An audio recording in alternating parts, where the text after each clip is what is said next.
Seigneur. Nous élevons ton nom. Toi, le Dieu qui siège au milieu de son peuple.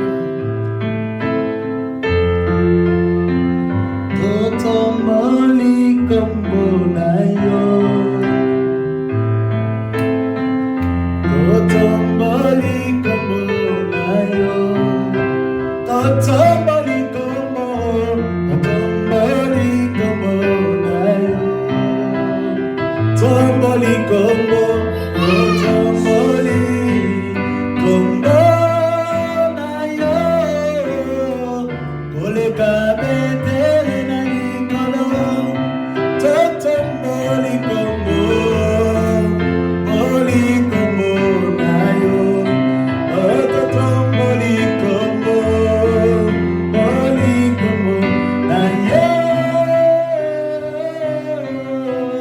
koleka betere na likolo.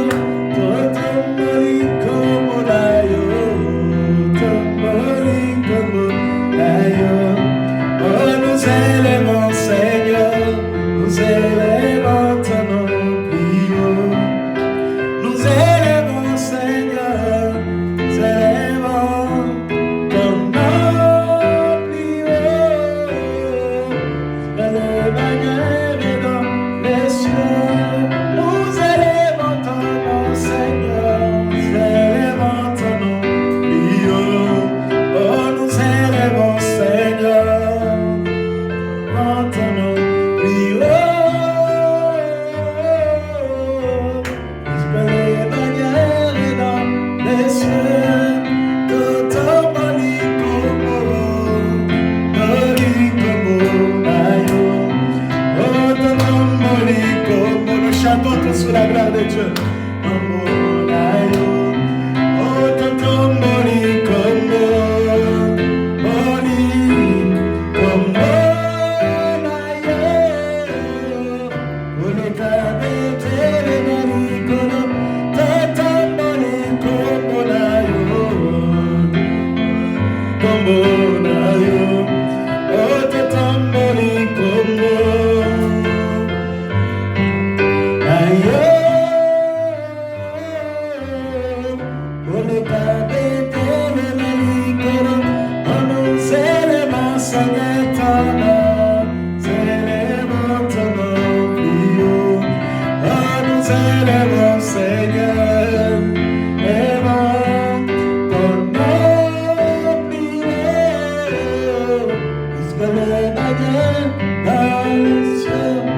Merci Seigneur, nous acclamons le roi des gloires et nous l'acclamons pour la seule gloire de son nom. Merci Seigneur, merci Jésus pour la grâce, merci Jésus pour l'opportunité, merci pour tout ce que tu as fait pour nous. À toi l'honneur et la gloire. Amen. Que Dieu vous bénisse abondamment. Nous n'avons pas le temps d'entendre le retardataire, c'est l'heure de la prédication. Nous avons réellement passé le temps. Nous allons lire dans le livre de 1 Roi chapitre 2. Je vais lire à partir du verset 12. Je lis au nom du Seigneur Jésus.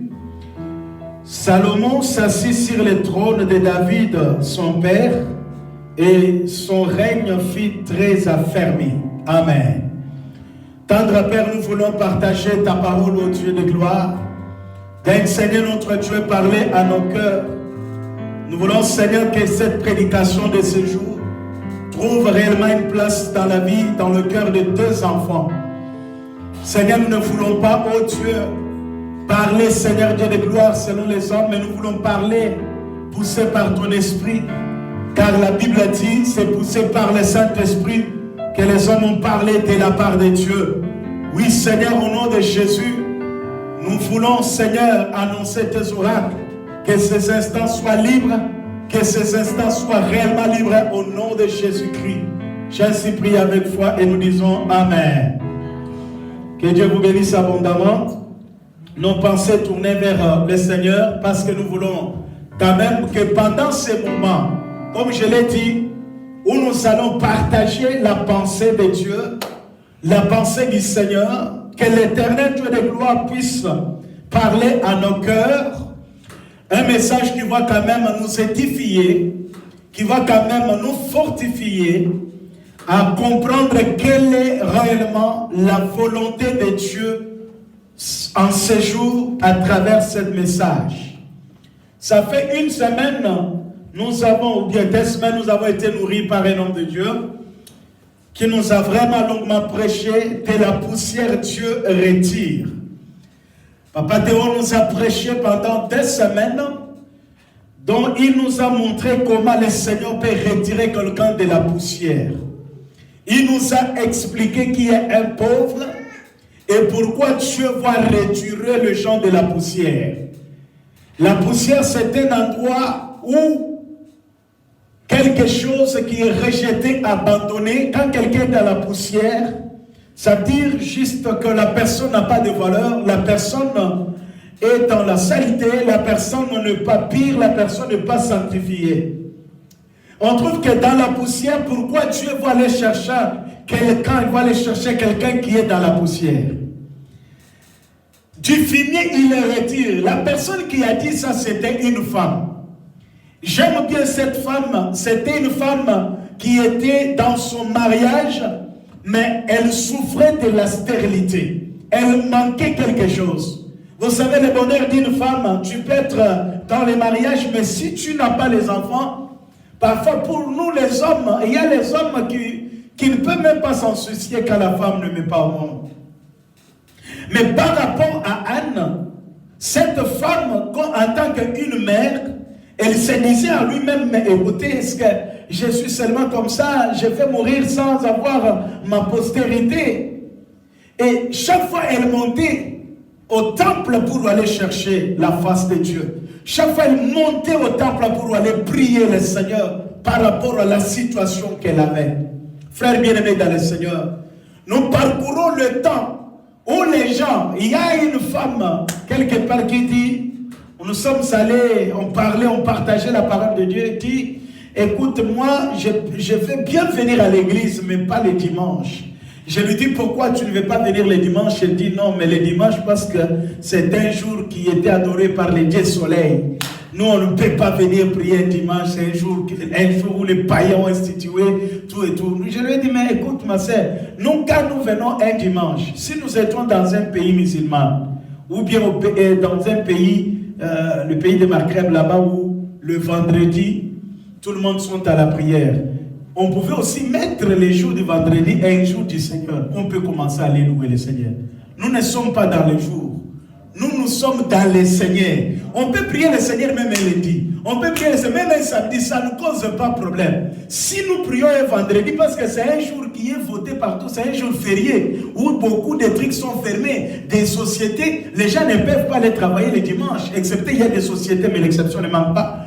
Mais les dimanches, la plupart des personnes sont à la maison. C'est pourquoi on peut prier un dimanche, parce que tout le monde a quand même le temps de venir prier. Est-ce que je me fais entendre, le peuple du Seigneur? Mais vous voyez qu'il y a le peuple, il y a les gens qui sont dans l'ignorance. Donc il dit, moi je ne peux pas aller un dimanche parce que c'est un jour qui appartient au soleil. Mais nous l'avons, je lui ai dit, écoute, Seigneur Jésus-Christ, notre maître, il n'était pas ressuscité un lundi, il était ressuscité un dimanche, qui était le premier jour de la semaine selon les Juifs. C'est-à-dire, même nous, quand nous venons un dimanche, c'est un jour comme celui-ci, le matin, que Jésus-Christ était ressuscité. C'est-à-dire, pour moi, quand je viens au temple comme aujourd'hui là, je suis en train de réaliser, voir que le tombeau est vide parce que le sauveur de ma vie est ressuscité, il est vivant. C'est-à-dire, venir au temple, venir dans la maison de Dieu, c'est une bénédiction, c'est une opportunité que le peuple de Dieu, les enfants de Dieu doivent quand même profiter de cette occasion. C'est vraiment très important de venir dans la maison du Seigneur. Anne, elle avait compris le secret. Elle a dit, malgré mes souffrances, malgré mes problèmes, malgré ma stérilité, ça ne peut pas m'empêcher de monter, d'aller prier le Seigneur. Ça ne peut pas m'empêcher d'aller chercher la face de Dieu. Ça ne peut pas m'empêcher de ne pas aller chercher la face de l'Éternel. La Bible dit, elle est partie chercher la face de Dieu. Le lieu du rendez-vous, le Seigneur descend. Dieu est dans ta maison. Dieu est partout. Mais la Bible dit, il est doux et agréable des frères de demeurer ensemble. C'est là où Dieu repart la bénédiction à l'abondance et la vie éternelle. C'est présenté dans l'église, frères bien-aimés, ce n'est pas un péché, parce qu'aujourd'hui il y a des enseignements qui se donnent par-ci par-là. Vous trouverez les gens qui te diront que non, nous n'allons pas prier. L'église, ce n'est pas une église bâtiment, nous disons Amen. Le corps de la personne, c'est toute une église. Ton corps là, c'est le temple de Dieu, comme la Bible l'a dit. Mais le même Dieu, il a dit là où deux ou trois sont réunis. C'est-à-dire se rassembler, ça fait partie de la parole de Dieu. Venir dans un lieu de bâtiment comme nous prions là, c'est la volonté du Seigneur. Dieu n'est pas dans ces bâtiments, mais Dieu, il est là où les gens sont rassemblés en son nom. Est-ce que je me fais entendre, maman Golette? Dieu n'est pas dans ces bâtiments, mais Dieu, il est là où son peuple se sont rassemblés. C'est là où on se rassemble au nom du Seigneur, c'est là où Dieu descend. Et Dieu, il est là, sa parole est prêchée en toute vérité. Et Dieu est là où le Saint-Esprit est là. Il y a des endroits où lorsque vous y entrez, vous n'allez pas sentir la présence de Dieu. Vous n'allez pas voir le Seigneur. Or, le Seigneur, quand il a dit, je serai là où deux ou trois sont réunis, il faut que les deux ou trois là puissent se réunir selon le modèle de Dieu et selon la pensée du Seigneur. Si vous vous réunissez, par exemple, pour autre chose, le Seigneur n'est pas là. Mais lorsque vous vous réunissez pour voir le Seigneur et écouter le Seigneur vous parler, sachez bien que le Seigneur sera au rendez-vous. Comme cet après-midi, le Seigneur est avec nous. Alors, Anne est allée à la prière, prier. Et Dieu lui a donné un enfant. Un enfant qui s'appelle le prophète Samuel. Le prophète Samuel, un enfant que Dieu a donné à une femme qui a cherché Dieu dans la prière. Mes frères bien-aimés, j'aimerais vous exhorter cet après-midi. Rien n'est impossible devant un homme et une femme de prière.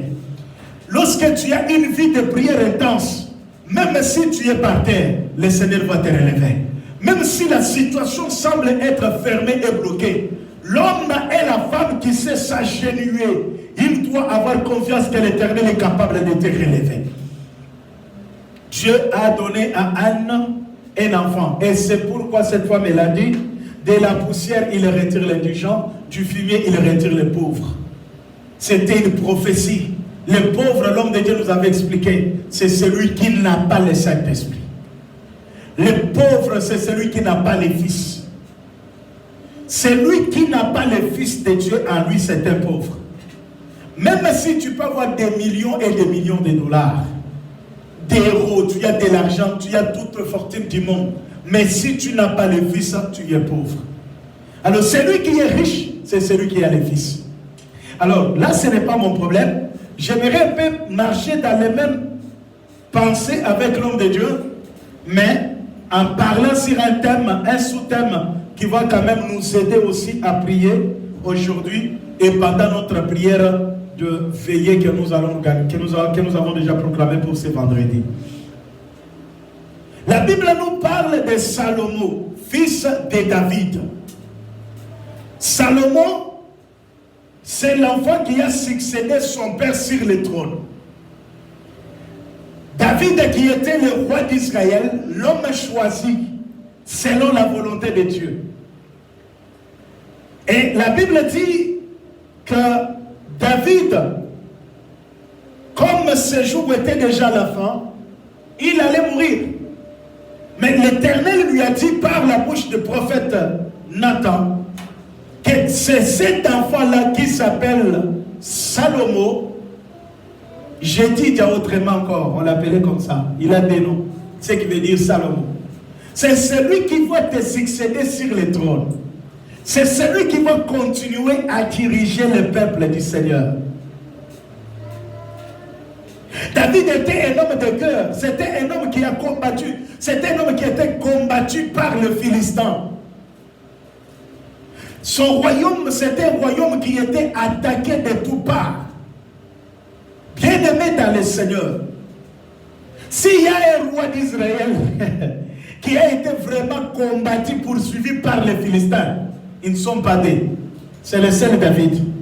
Depuis qu'il avait tué Goliath, et les Philistins, ce sont les ennemis les plus jurés du peuple d'Israël. Et pendant tout le règne de David comme roi d'Israël, Les Philistins ne laissaient pas David tranquille. Chaque fois, ils s'attaquaient David. Mais comme l'Éternel est bon, vous savez mes frères bien-aimés, dans la vie, il faut avoir Dieu. Quand tu y as Dieu, même si les combats peuvent persister, l'Éternel t'accordera toujours la victoire. C'est pourquoi la Bible dit, ils te feront la guerre, mais ils ne te vaincront jamais. Pourquoi ils n'ont pas vaincu David? C'est parce que David était un homme que Dieu avait lui-même choisi. David, c'était un choix de Dieu. Lorsque l'Éternel choisit quelqu'un, lorsque l'Éternel sélectionne quelqu'un, quelle que soit la disqualification des gens, sache que l'Éternel Dieu de gloire affermira ta bénédiction. Vous pouvez me donner un amen, le peuple du Seigneur. J'ai besoin de vous entendre. Donnez-moi un bon amen pour la gloire de Dieu. Que le Seigneur vous bénisse. Je vous bénis au nom de Jésus. C'est le peuple du Seigneur. Quand tu es choisi par Dieu, tu dois avoir l'assurance de la paix. Quand tu es choisi par Dieu, tu dois avoir l'assurance de la réussite. Quand tu es connu par l'Éternel, tu dois être dans la paix parce que même si tu es entouré par les ennemis, la victoire est certaine. Ils ont combattu David et j'ouvre une parenthèse. Regardez quelque chose. Salomon, c'est le fils de David. Mais regardez la vie de David, c'était une vie de guerre. Même quand il a voulu construire le temple, Dieu lui a dit, toi tu ne vas pas me construire le temple parce que tes mains sont remplies de sang. Tu es un homme de guerre. C'est l'enfant qui est né de toi, ton enfant qui est sorti de tes entrailles, qui me construira le temple. Qu'est-ce que je veux dire? Frère bien-aimé tel que tu es là, nous devons combattre pour la paix de nos enfants. Tu dois combattre pour que tes enfants soient dans la paix. Les combats qui t'ont combattu, les combats qui t'ont poursuivi. Vous savez frère, il y a les gens qui sont aujourd'hui victimes des combats qui ont poursuivi leurs parents. La haine qui a suivi ton père, l'instabilité, les combats, les divorces, beaucoup de choses, des maladies bizarres qui ont combattu, saccagé tes parents. Aujourd'hui, cette malédiction, aujourd'hui, ces combats peut encore se transformer, ça peut encore se transformer autrement pour te détruire. Mais tu dois prier afin que cela ne puisse pas arriver dans ta vie. Le Seigneur veut que nous puissions stopper. Même la Bible dit, je punirai le péché de parents jusqu'à la 4e génération. Mais lui-même, Dieu, quand il est venu, qu'est-ce qu'il a dit? Il a encore changé cette loi. Il a changé cette prédiction. Il a dit, c'est l'âme qui pêche qui mourra. Ça ne plus jamais de répéter ce qui a combattu à mes parents, parce que là ça devient un problème individuel et personnel. L'âme qui pêche, ça dit je ne suis pas là pour reproduire ce qui a combattu mes parents. Je ne suis pas là pour reproduire, faire la continuité des malheurs de ma famille. Non, Dieu nous appelle afin que nous puissions commencer une nouvelle histoire avec lui. Oh my God, je vais commencer une histoire nouvelle. Je vais commencer une histoire nouvelle avec Dieu. Nouvelle avec Dieu. Confesse-le avec foi, bien-aimé. C'est pour toi-même. Confesse-le. Il faut commencer une nouvelle histoire avec Dieu. C'est ce qui a combattu le parent. C'est David était un homme de guerre. Il avait tout préparé. Il avait tout fait. Mais lorsque le fils est venu, le fils n'avait pas beaucoup de choses à faire parce que son père avait déjà travaillé. C'est-à-dire, comme tel que nous sommes là, tu dois faire un effort. Tu dois prier. Tu dois magasiner de prières. Tu dois combattre afin que les combats qui t'ont dérangé, les combats qui t'ont détruit, ne puissent pas avoir l'impact sur la vie de tes enfants. Que tes enfants vivent une nouvelle vie.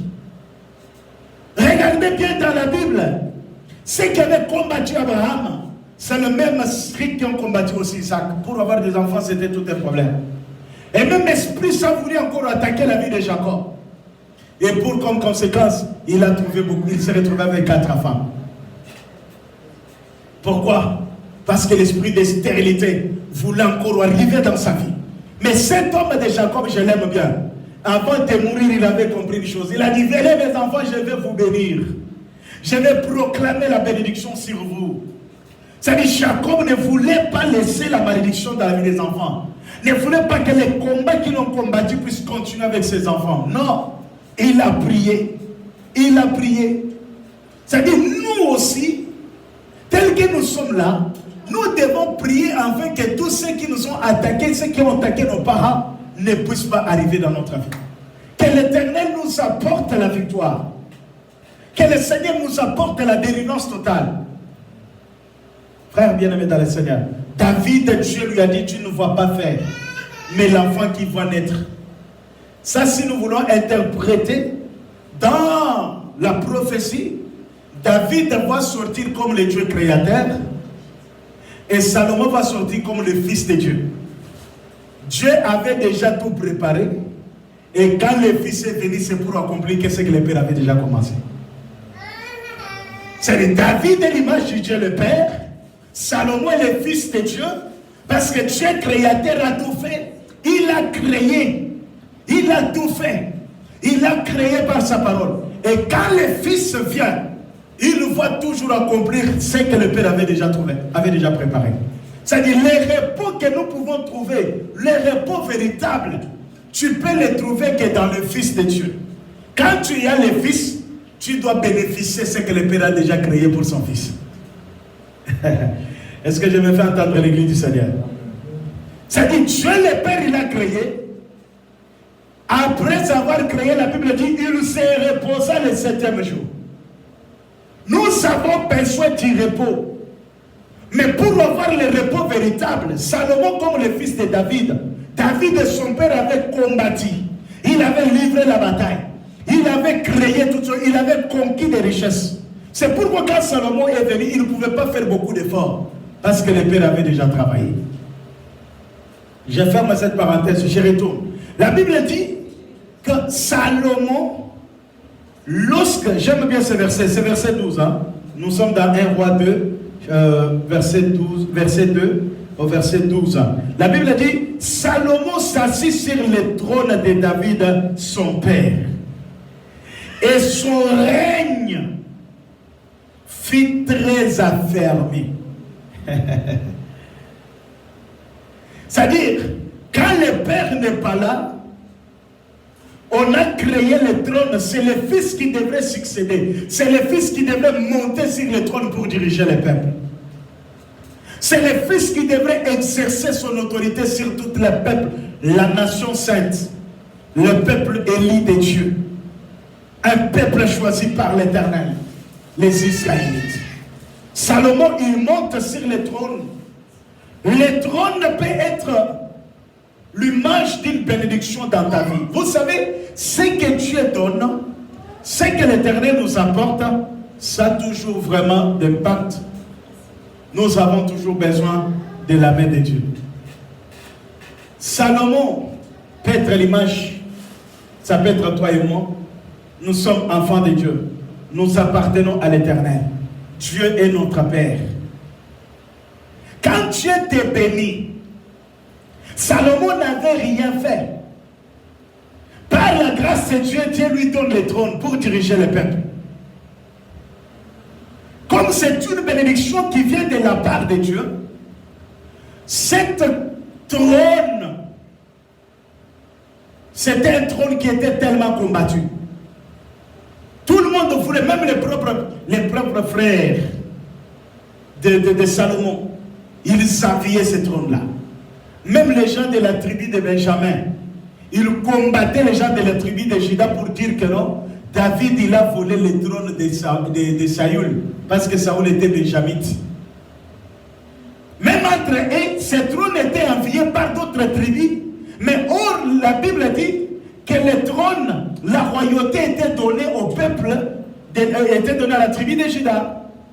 C'est de Juda que les rois devraient sortir. Israël était comme ça. Chaque tribu avait sa bénédiction. Quand vous parlez des tribus de Juda, c'est la tribu qui donnait les rois. Et quand on parle de Benjamin, ce sont des guerriers. Mais Saoul s'est retrouvé roi par rapport à la pensée des hommes. Mais dans la volonté de Dieu, c'était la tribu de Juda qui doit donner les rois au peuple. Pourquoi? Parce que Juda, c'est les lions. Il ne recule jamais devant un problème. Alors tous les restes du peuple, ils enviaient le trône. Même les propres enfants de Saül, ils combattaient contre leurs propres frères. Pourquoi? Parce qu'ils voulaient que Salomon libère la chaise, qu'eux prennent le trône. Il y a même son frère qui est allé même monter les gens, appeler les prophètes, sacrifier pour dire que non, quand David va mourir, c'est lui qui doit prendre le trône. Or, David avait déjà dit, celui qui va prendre mon trône, c'est Salomon. Vous voyez comment ce trône était envié par plusieurs personnes. Vous voyez comment ce trône, même les enfants d'un même père, ils voulaient s'entretuer entre eux-mêmes à cause du trône. Frère bien-aimé dans le Seigneur, la vie que tu as a un grand prix devant le Seigneur. Ce que tu as aujourd'hui, parfois tu ne sais pas qu'avoir Dieu dans ta vie, c'est une bénédiction, frère. Il y a les gens qui t'envient. Tu peux penser qu'être chrétien, c'est comme si tu étais en train de passer ton temps inutilement. Mais j'aimerais te dire cet après-midi, connaître Dieu dans sa vie, c'est une bénédiction. C'est la bénédiction. C'est une faveur. Le trône de Salomon, envié par les gens, les ennemis étaient là, les jaloux étaient là. Mais il y a quelque chose que j'aime. Quand Dieu te donne quelque chose, lui-même va rester, je peux dire, la sentinelle de la bénédiction qu'il t'a donnée. Mais pour que cette bénédiction-là soit affermie, c'est là où je dois parler sur l'affermissement. La Bible dit quoi au verset 12 là? La Bible dit, Salomon s'assit sur le trône de David son père, et son règne fut très affermi. Frère bien-aimé, nous avons besoin de l'affermissement. Si Dieu te donne quelque chose, si la chose n'est pas stable, sera emportée par n'importe quel vent. Dieu savait bien que ce trône est combattu. Dieu connaissait bien que Salomon, il a des ennemis de part et d'autre. Mais pour qu'il soit inébranlable, je dois commencer par affermir son règne. Quelque chose qui est affermi, c'est quelque chose qui est inébranlable. C'est quelque chose qui est ferme. N'importe quel vent, n'importe quel ouragan, ça ne peut jamais emporter. Pourquoi? Parce que la chose est affermie. Si quand ça va fermer, il y aura comme on a Jésus. L'affermissement, frère bien-aimé, vous savez, quand quelqu'un est affermi, il est comme une montagne. La montagne, lorsqu'elle est affermie, frère, vous ne pouvez pas déraciner une montagne. C'est impossible. Pourquoi? Parce que cela est affermi. Tu sais pourquoi tu es ballotté par n'importe quel vent. Tu sais pourquoi les combats veulent t'emporter. C'est parce qu'ils sentent que tu es en train de bouger, frère. Ce jour, aujourd'hui, cet après-midi, nous voulons que l'Éternel Dieu de gloire affermisse vraiment notre vie, affermisse notre bénédiction, affermisse notre église, afin que tu sois inébranlable, mais par n'importe quel vent ne puisse pas t'emporter. Vous pouvez me donner un bon amen pour la gloire du Seigneur? Non, je ne vous attends pas. Donnez-moi un bon amen pour la gloire de Dieu. Est-ce qu'il y a quelqu'un qui est béni? Je vous demande, est-ce qu'il y a quelqu'un qui est béni par ce message? C'est l'affermissement, c'est quelque chose de très important dans la vie d'un enfant de Dieu. Alors, le royaume de Salomon ne pouvait pas balloter par n'importe quel vent. Bien qu'il y avait des jaloux qui se sont levés, bien qu'il y ait eu des gens qui l'ont combattu, bien que même ses propres frères se sont levés contre lui pour le détrôner, mais la Bible dit, le Seigneur, il avait affermi les règnes de Salomon. Quelque chose qui est affermi par Dieu, personne ne peut le déraciner. Quelque chose qui est affermi par l'Éternel, personne ne peut le détrôner. Oh frère, nous amenez à Vandisa Salomon à Giti. Nous amenez à Pessa qui est Ngwende. Bien que Bazala qui est béni, mais Dieu avait parlé par le prophète Nathan que c'est Salomon qui doit succéder son père sur le trône. Mais les ennemis se sont levés. Les ennemis se sont levés pour attaquer. Les ennemis se sont levés pour détrôner Salomon. Mais l'Écriture dit, verset 12, la Bible a dit, j'aime bien relire ça, le verset est parti B là. Son père, non, Salomon s'assit sur le trône de David, son père, et son règne fit très affermi. Vous savez, si un règne est affermi, c'est-à-dire que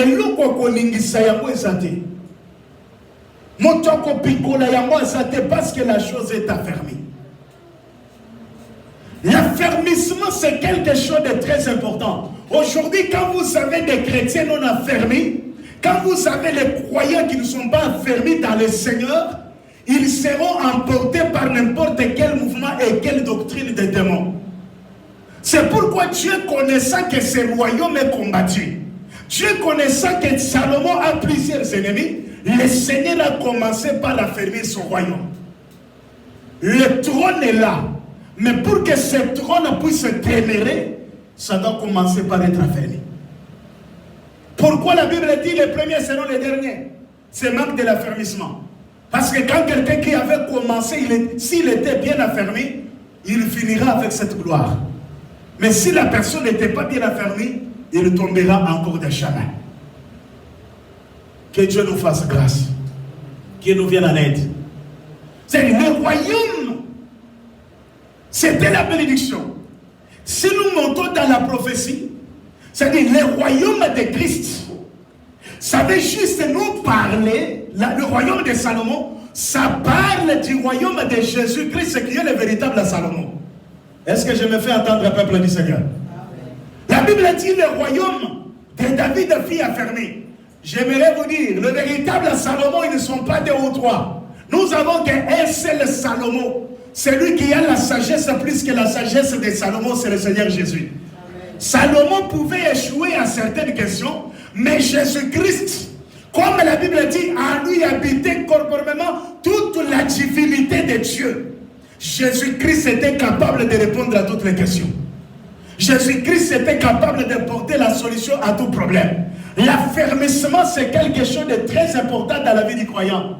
Aujourd'hui, si vous n'êtes pas affermi par Dieu, n'importe quel vent qui peut souffler, n'importe quelle doctrine qui peut s'élever aujourd'hui, ça vous emportera parce que vous n'avez pas le soubassement fort. Jésus-Christ, c'est comme le Seigneur, comme le Rabbi, l'enseignant. La Bible dit, lorsqu'il est venu l'enseigner, il donne une parabole. Il dit, il y a eu un homme, des hommes qui sont en train de construire une maison. L'autre est allé choisir sur un terrain un peu sablonné pour construire sa maison.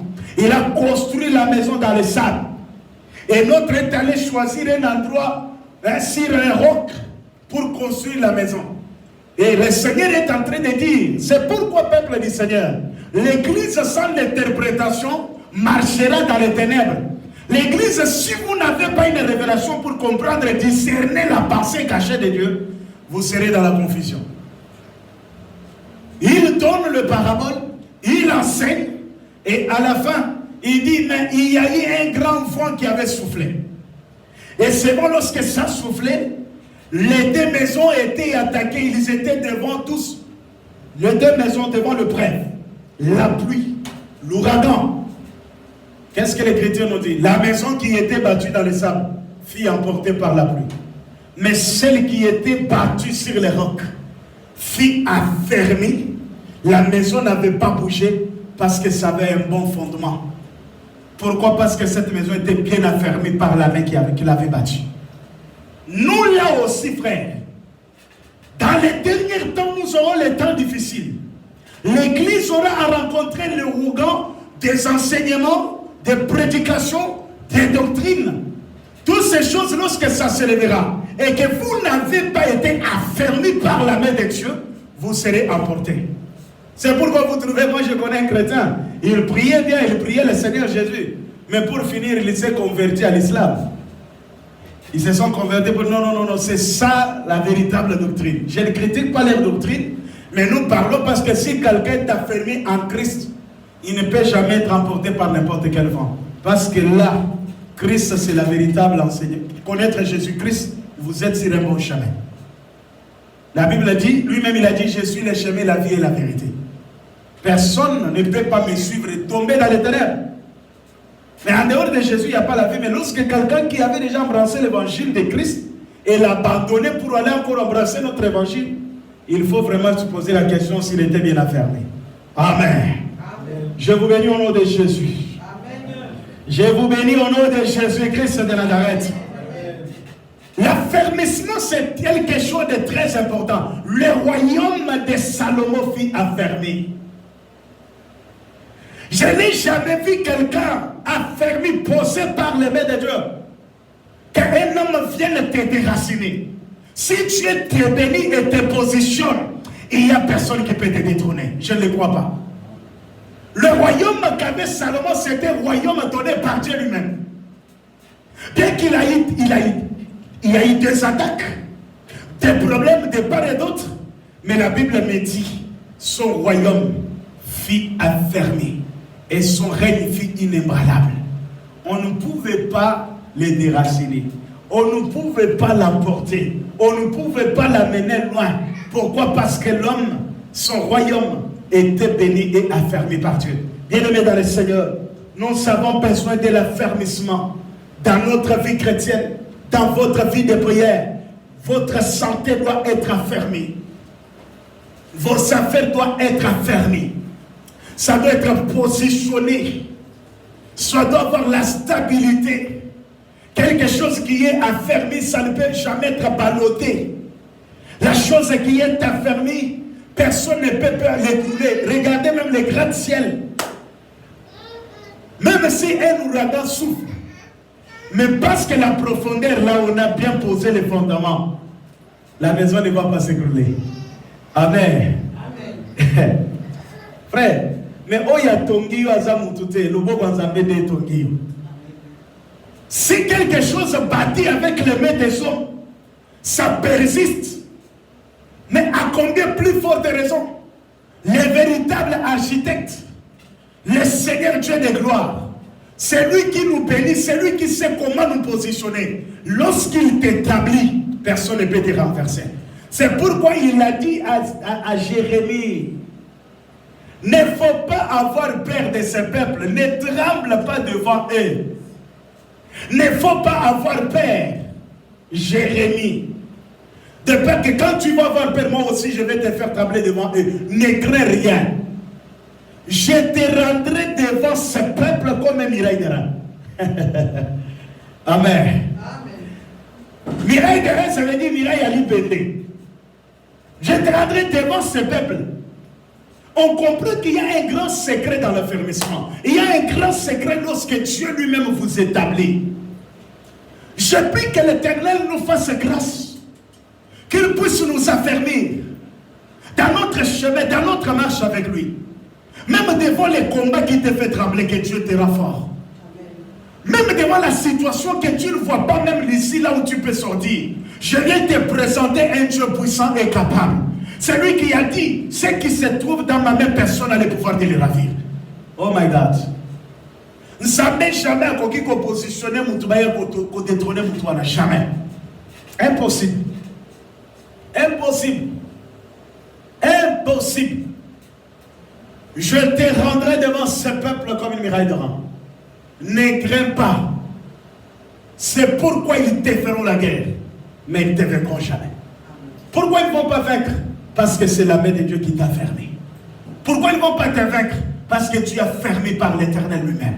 Nous avons besoin que votre bénédiction, votre santé, devant la maladie, devant les problèmes, que Dieu puisse t'affermir. Que tu ne sois pas fragile. Que tu ne sois pas vraiment faible. Mais que tu sois fort, capable de résister, capable de combattre et de vaincre. Quelqu'un qui est affermi, il est comme une montagne. Quelqu'un qui est affermi, il est l'appui de plusieurs. Même si les gens viendront sur toi, tu ne vas pas t'écrouler parce que tu as un bon fondement. Tu as un bon fondement. L'Éternel veut que nous puissions avoir un bon fondement. Le Seigneur veut que nous puissions être affermis, forts, inébranlables. Salomon combattu, mais comme la main de Dieu avait affermi son royaume, personne ne pouvait pas les renverser. L'affermissement, c'est quelque chose de très important dans la vie des croyants. L'affermissement, c'est quelque chose de très important pour votre marche avec Dieu. Un petit combat, lorsque ça t'arrive, tu tombes. Un petit problème lorsque ça arrive, tu es vraiment faible, tu ne parviens pas à résister. Lorsque Dieu vous affermit, il vous donnera toutes les capacités possibles qui vont contribuer à ce que vous restez inébranlable. Salomon, comme Dieu avait affermi son royaume, l'Éternel ne lui a pas laissé comme ça. Dieu lui a donné l'intelligence et la sagesse. Regardez, lorsque les deux femmes prostituées, ils viennent devant Salomon pour lui dire, écoutez, on dormait ensemble dans une même maison. Cette femme, elle a dormi sur son enfant et l'enfant est mort. L'autre qui dit, non, c'est mon enfant. L'autre qui dit, non, non, non, ce n'est pas la mienne, c'est pour lui, les cadavres, c'est pour les autres. Mais frère, un tel problème, si tu n'es pas sage, comment tu vas résoudre? Comment tu vas résoudre? Mais comme Salomon, il avait un royaume affermi par Dieu, le Seigneur lui avait aussi doté avec l'intelligence et la sagesse. Le Seigneur lui avait donné l'intelligence et la sagesse. Des capacités pour résoudre n'importe quel problème. Quand tu es affermi par l'Éternel, il te donnera même l'onction des lions. Devant les combats, tu sortiras vainqueur. Devant les combats, tu ne vas pas réguler. C'est qui a fait réguler les autres, mais toi tu vaincras parce qu'en toi il y a l'onction de l'Éternel. C'est-à-dire, quand tu es affermi, il ne t'affermit pas seulement comme ça. Il y a les ingrédients, il y a des bénédictions qui accompagnent cet affermissement. Il y a les avantages qui accompagnent cet affermissement pour que tu sois inébranlable, intouchable. Ils disent, mais roi, parce que les rois en Israël, entre autres, comme Salomon, c'était juge, il est roi, il doit faire justice. Comme David, il était roi, mais un roi guerrier. Mais Salomon, c'était un roi qui devrait faire la justice au peuple. Et on amène les enfants. Alors, tranche les problèmes. Il dit, mais écoutez, toi tu dis l'enfant c'est pour toi, l'autre qui dit l'enfant c'est pour lui. Alors, à qui appartient les cadavres? À qui appartient l'enfant qui est vivant? Apportez-moi l'épée.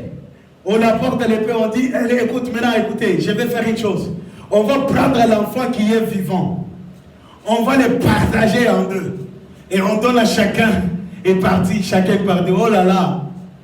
La femme l'enfant ne l'appartenait pas, elle crie à haute voix, oui, coupez l'enfant. Hein? Coupez l'enfant. Donnez-la aussi une partie, remettez-moi aussi une partie. Directement, le roi, il comprend, oh là là, c'est l'enfant qui est vivant. La mère dont l'enfant est vivant, c'est celle-là qui ne veut pas la mort de l'enfant. Celle dont l'enfant ne l'appartenait pas, elle voulait la mort de l'enfant. Frère bien-aimé dans le Seigneur. Mais pour trancher tel problème, la Bible dit, lorsque Salomon a tranché, rendu justice, la Bible dit, renommée de Salomon s'est répandue partout en Israël. Et tout le monde craignait Salomon à cause de la sagesse. Ils ont vu que l'Éternel était avec lui. Ils ont vu que Dieu était avec Salomon. Et personne ne pouvait pas résister Salomon. Et vous voyez que son règne était allé faire quoi? Le royaume était toujours en train de s'affermir.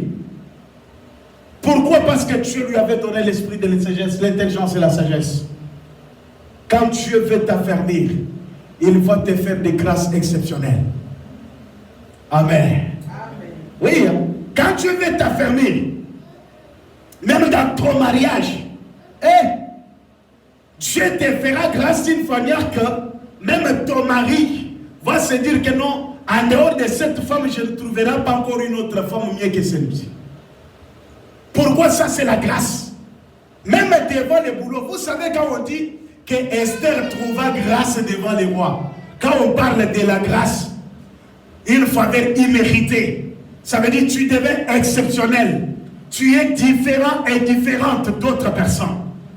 Quand Dieu te fait grâce, il va mettre sur toi un ajout qui va te différencier avec d'autres personnes.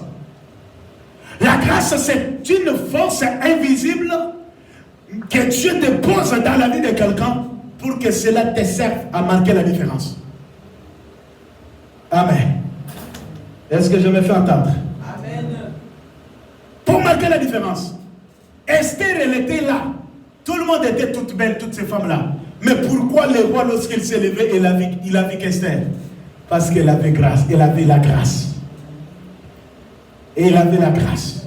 C'est-à-dire, Dieu est capable, hein, partout. S'il veut te positionner, même dans le travail, même au boulot, Dieu est capable parmi plusieurs personnes qui travaillent. Même ton chef, lorsqu'il va te regarder, l'Éternel mettra quelque chose en toi qui va t'affermir. Tu feras des choses pas comme les autres. Quand ils vont te regarder, non, mais celui-là, je préfère travailler avec lui. Celui-là, je ne peux pas le renvoyer. Non, je préfère travailler avec lui. Non, je préfère travailler. Pourquoi? Parce que c'est Dieu qui est en train de chercher à fermer ton travail. Comme il cherche à fermer ton travail, il mettra quelque chose en toi qui va te différencier avec d'autres travailleurs. Est-ce que je parle au peuple de Dieu ici? Amen. Ah oui. C'est pourquoi on a poni qui batona a poni kanga yo kanisi ba poni yo parce que akitoko. Ba poni yo parce que la kati na yo ngolu mogoza. Ba poni na kati na yo parce que samba tieno comme ko na kati na yo oye kwa fermir les pamboli ya pesio. Chaque bénédiction que Dieu nous donne est accompagnée toujours avec une bénédiction invisible. Est accompagnée avec des choses mystérieuses qu'on ne saura pas expliquer, comme la Bible, l'apôtre Paul a dit, les choses que l'oreille n'a jamais entendues, les choses que l'œil n'a jamais vues, les choses qui n'ont jamais monté au cœur des hommes. Ce sont ces choses-là que Dieu a préparées pour ses enfants. Oh my God. Ces choses-là, on ne les dit pas. Ce sont des mystères. Les choses que l'oreille n'a jamais entendues. C'est-à-dire, ça m'a kambouasika. Quand Dieu fait affermir quelqu'un, il opérera des choses incroyables dans ton entourage. On en dira, on n'a jamais vu de telles choses. C'est possible avec Dieu. Et tout est possible à celui qui croit. Dieu, quand il veut affermir ton royaume, si Dieu veut affermir ta bénédiction, il mettra sur toi une grâce exceptionnelle. Il mettra sur toi les choses qui vont vraiment te différencier avec d'autres personnes. Toutes ces femmes-là, elles étaient toutes belles. Pendant 6 mois, il y a préparation. Mais les jours, il y a Kobima devant le roi. Quand le roi regarde, oh my God, il n'a pas vu toute l'autre femme-là. Il a vu que Esther. C'est ça la grâce.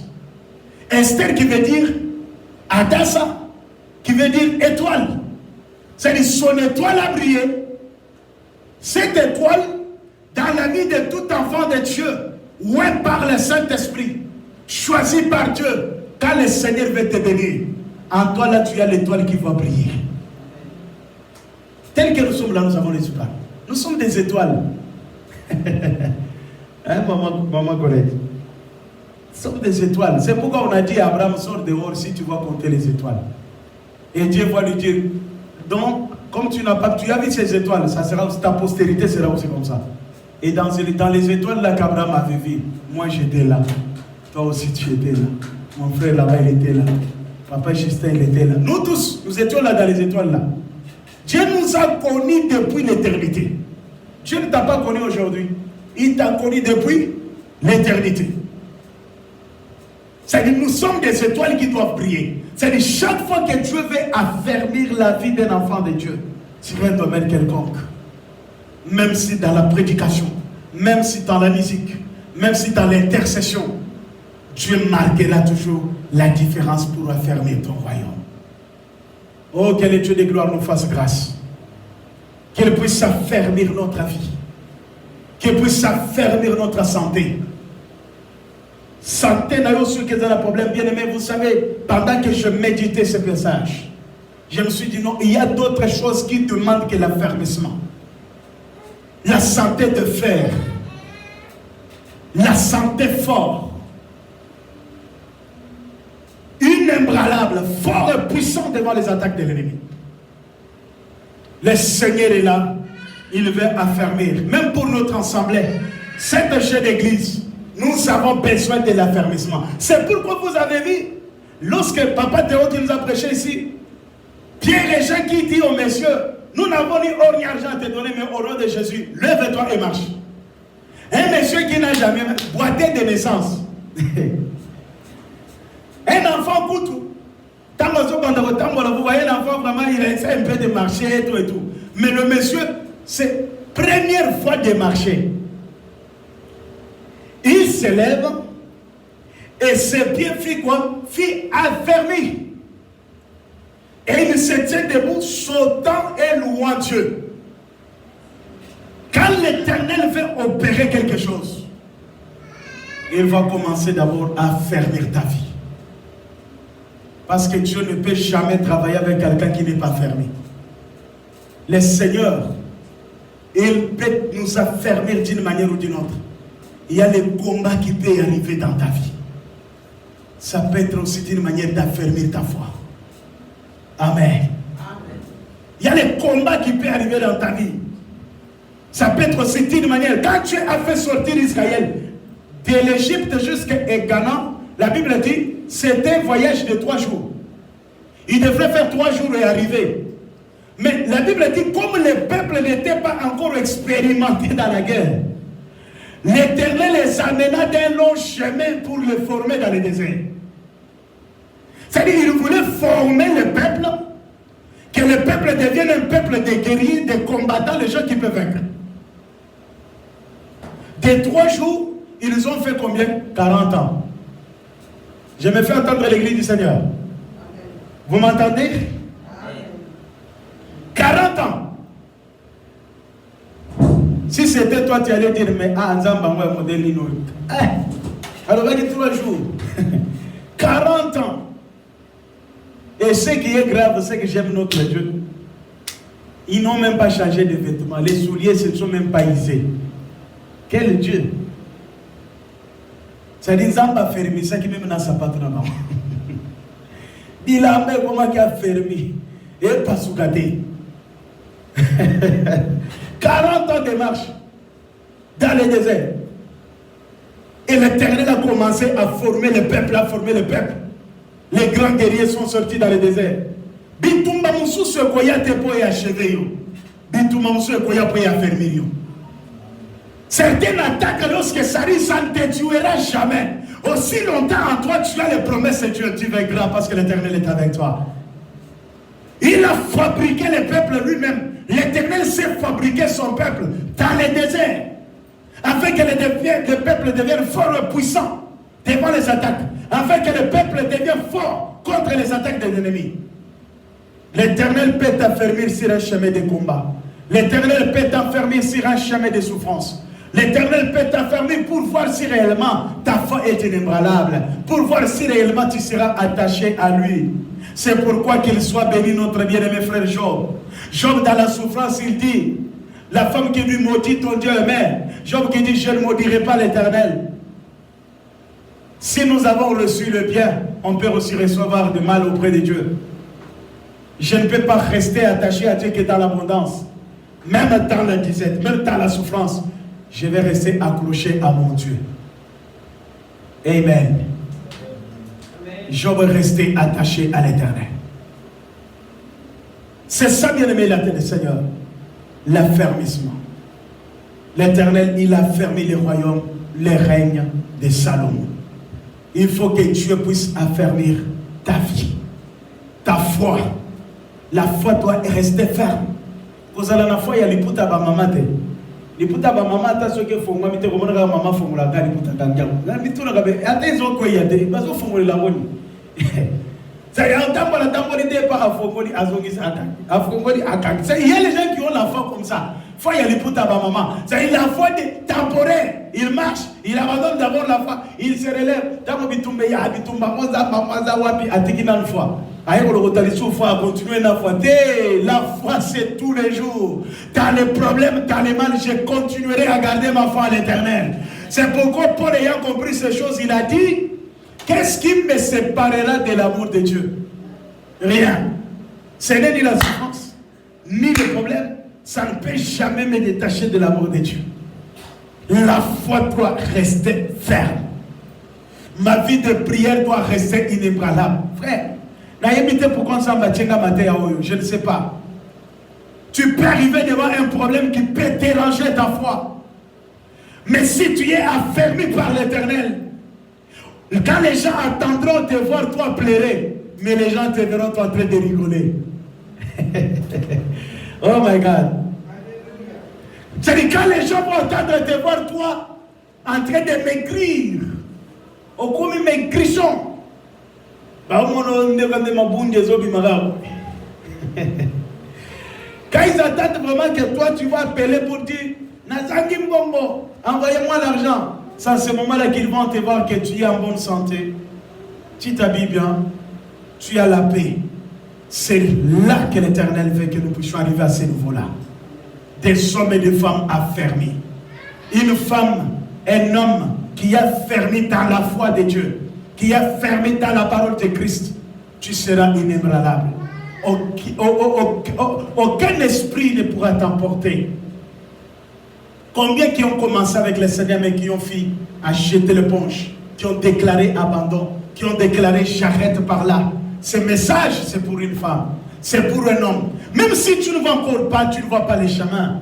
Même si tu ne vas pas encore là où tu peux passer, mais fais confiance à l'Éternel. Dieu peut encore te relever. Dieu peut encore opérer. Dieu peut encore te mettre sur le trône et tu glorifieras le nom de l'Éternel. Laisse que le Dieu de gloire vous bénisse abondamment. Que Dieu vous bénisse.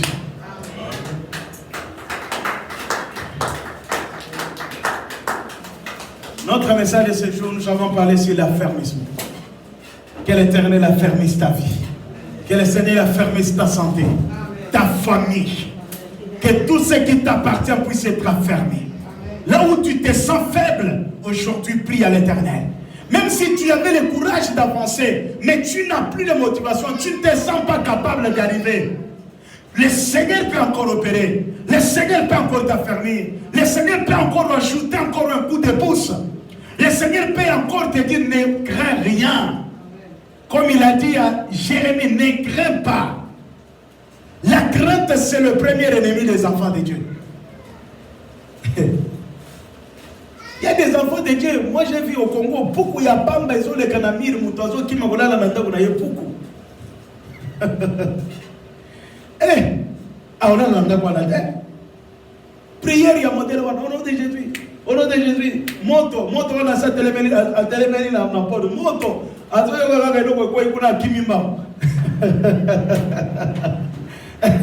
moto, pourquoi? Parce qu'à Zobanga beaucoup.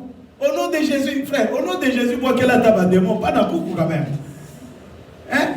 C'est-à-dire qu'il y a les enfants de Dieu qui ont la peur exagérée. Moi, j'ai vu un enfant, et c'est tout dans la vie, il y a photo. Moi, on a crié, on dirait, parce qu'il y a une affaire à repasser. Autant la bonne, PC à zone. Mon Dieu. Tellement que je ne sais pas. Bon, mon amour, oui, je pense comme ça. Ils ne sont pas habitués de voir ça. Première fois, mon amour. Mais un enfant de Dieu qui a l'assurance, qui n'est pas fermé, il est comme ça, comme un petit enfant qui graine même un chauve-souris, un souris qui passe. Toi, tu auras peur. Non. Dieu veut que tu puisses être fermé. Même dans ta vie de prière là. Il ne faut pas avoir peur. C'est pourquoi Dieu a répété ça plusieurs fois dans la Bible. Ne crains rien, ne crains pas. Dieu a répété ça tout le temps, il répète ça dans la Bible. Même devant Josué, il dit, ne crains pas. Fils de Nun, ne crains pas. Je serai avec toi comme j'étais avec Moïse. L'homme, premier ennemi, c'est la peur. Dieu doit affermir ta foi. Même quand tu pries, tu dois avoir l'assurance de la prière que tu fais. Vous savez, il y a les gens qui doutent même leur prière. Ils prient, mais ne croient pas que cette prière-là est en train de monter au ciel. Tellement qu'il a la peur des problèmes qu'il voit, il croit que son problème est plus grand que ton Dieu. Non, ton problème est plus petit devant le Dieu qui est en toi. Tu as un Dieu vivant. Tu as un Dieu réel. Tu as un Dieu qui peut agir là où la main de l'homme était capable d'agir. Tu as un Dieu dont son doigt, c'est une clé qui peut t'ouvrir là où l'homme t'a fermé une porte. Nous avons un Dieu qui peut te faire asseoir sur un trône qu'on t'a fait dégager. Oh my God. Nous avons un Dieu qui peut te lever même devant tes ennemis. Nous avons un Dieu qui peut même te faire marier sur les chemins où Dieu est capable. Nous avons